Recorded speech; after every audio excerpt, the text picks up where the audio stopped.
সবাই ঈদ করছে, আমি ঈদ করতে পারিনি ভাই।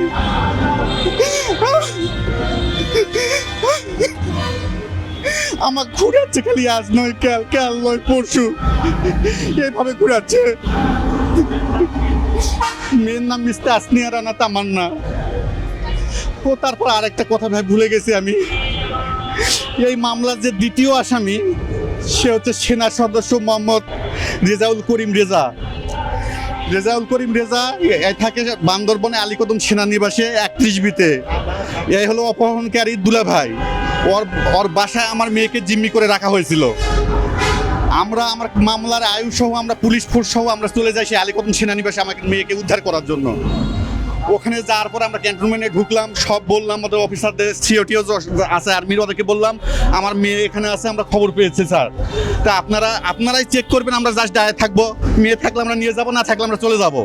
আমাদের কাছে কোর্টের কাগজপত্র সব ছিল, কিন্তু ওরা আমাকে বাধা দেয়, কারণ ওরা আমাদের দেখতে দেয়নি, আমাদের ওখান থেকে পালিয়ে দেয়। কিন্তু এই মামলার আয়ু তখন উচিত ছিল বান্দরবন এসপি, বগুড়া এসপিকে জানানো, কিন্তু সে জানায়নি। তাহলে আমার মেয়েকে উদ্ধার করা যেত। এটা স্পষ্ট তার দায়িত্ব অবহেলা।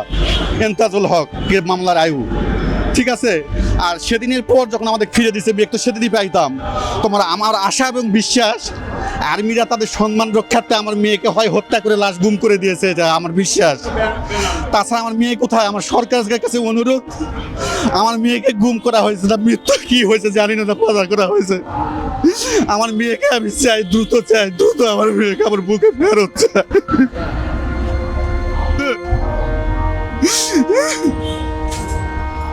বলতেছি যে আমার মেয়ে 1 মাস ধরে নাই, আমার মেয়েকে দ্রুত আমাদের কাছে দেওয়া হোক।